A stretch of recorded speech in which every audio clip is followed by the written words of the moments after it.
Hi friends, welcome to my YouTube channel CA Joyam, and today we will discuss the latest updates of income tax and GST. There are one update each and a brief profile of my company also is attached for your perusal. Hope you enjoy the video. Hi friends, these are two updates on income tax and GST. First is from today the income tax e-filing portal has allowed co-browsing. इसका मतलब है collaborative browsing. सबसे पहले मैं CA Joyshish Maitra oops CA use नहीं कर सकते। Institute ने मना किया है सोशल मीडिया पे CAs can not use the words CA Joyshish Maitra, so I am simply Joyshish Maitra. तो इसका लॉजिक मुझे समझा नहीं, खैर जो रूल लागू है। सो this is my YouTube channel and today we are going to discuss two new important amendments or rather additions. GST में amendment है और income tax में addition है। income tax के e-filing portal में अभी co-browsing allowed है, that is collaborative browsing। ये क्या है? अभी तक आप लोग सभी जन जो टैक्स प्रैक्टिस में है, ऑडिट प्रैक्टिस में है, कंपनी में है, किसी का अगर हेल्प चाहिए और आप उसको समझा नहीं पा रहे कि आप अपने पीसी में कहां पे क्या सर्च कर रहे हैं, तो आप टीम व्यूअर के एक सॉफ्टवेयर के मदद से उसको अपना लैपटॉप का एक्सेस देते थे। अब बैंक में लोन एप्लीकेशन करते हैं तो वो लोग एक लिंक भेजते हैं, उस पर आप क्लिक करेंगे, परमिशन देंगे तो वो ऑनलाइन आपका रिकॉर्ड सर्च कर लेते हैं अपने एंड पे, पर आपको दिखता नहीं है वो आपके पोर्टल में क्या देख रहे हैं। अभी कोलैबोरेशन जो होता है ना कंपनीज में, वैसे आप एक टैक्स पेयर है और आप अपने एडवाइजर से एडवाइस लेना चाहते हैं, पर आप बैठे गए दिल्ली में, आपका एडवाइजर अभी है मुंबई में, पर दोनों के पास seamless phone line, internet line, laptop या पीसी होना चाहिए, नहीं तो ब्राउज कहाँ करेंगे, कंप्यूटर चाहिए ना, राइट। सो ये सीमलेस होता है, वायरलेस होता है। वो दिल्ली में बैठे हैं, आप मुंबई में बैठे हैं, यू आर टैक्स पेयर, तो आपको अपना आईटीआर खुद भरना है, पर आपको समझ में नहीं आ रहा, तो आपका एडवाइजर का हेल्प चाहिए। तो अभी वो एडवाइजर को दिख नहीं रहा है रियल टाइम में कि आप कंप्यूटर में कहां पे क्या सर्च कर रहे हैं। तो अभी सर्च करने के लिए income tax e filing portal में कोलैबोरेटिव ब्राउजिंग का ऑप्शन आया हुआ है आज से। इसका मतलब ये है कि आपको उनको एक मैसेज भेजना पड़ेगा, वो है आपके सीआरएम, कस्टमर रिलेशनशिप मैनेजर। वो एजेंट हो सकता है, आपका सीए हो सकता है, वो आपका एडवाइजर हो सकता है, वो आपके भाई हो सकते हैं जिनको इस चीज़ का जानकारी है कि टैक्स कहाँ से पे करना, चालान कैसे जनरेट करना, पर वो आपका कंप्यूटर देख नहीं पा रहा है। तो आपको समझाने के लिए वो अपना पीसी ओपन करेंगे।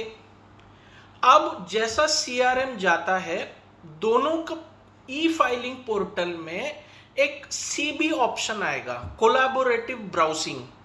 वो आपका लैपटॉप का स्क्रीन पे आप क्या देख रहे हैं ई फाइलिंग पोर्टल में, वो अपने लैपटॉप में देख पाएगा।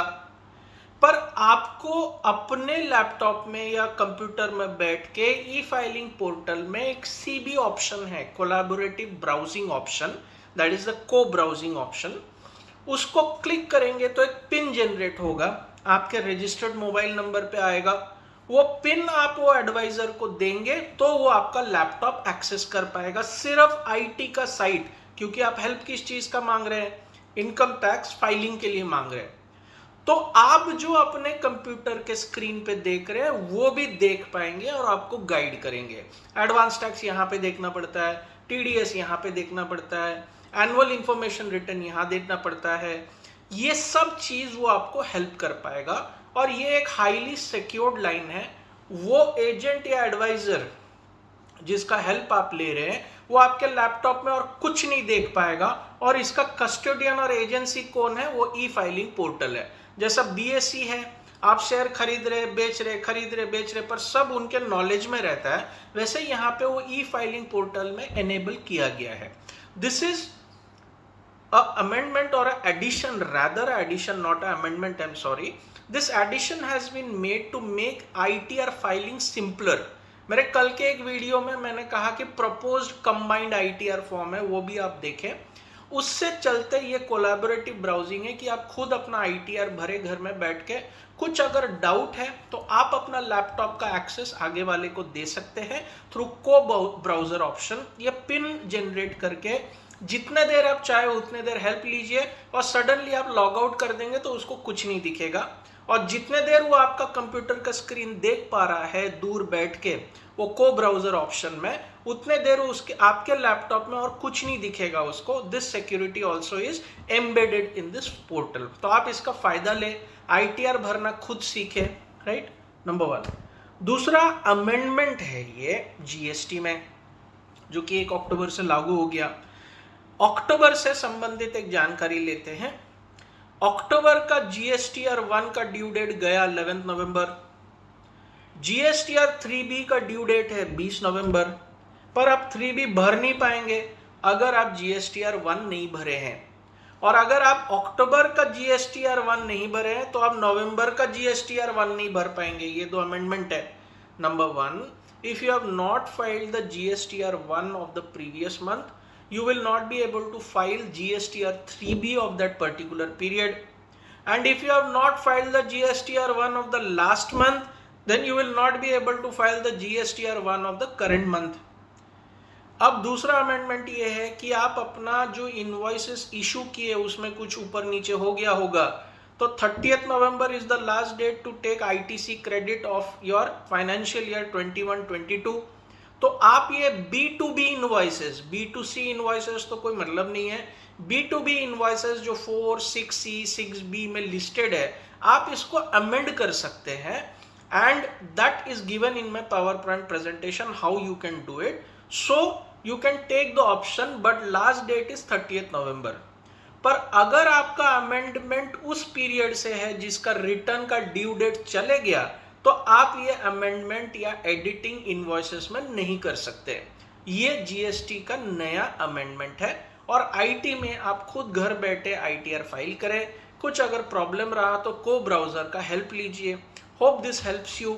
If there is any doubt, my phone numbers, my mail IDs, my website IDs are given. आप इसके थ्रू जाके आप देख सकते हैं and enjoy the updates. I will come out with a foreign tax credit video in 3-4 days. I'm preparing the same, the presentations and everything, जो कि मेरा फेवरेट थीम है। अभी आगे जाके जैसा कॉन्फिडेंस बढ़ रहा है, मैं कुछ तामझाम करके वीडियोस डालने का ट्राई करूंगा। Hope you keep enjoying the factual updates only. Thank you, have a nice day.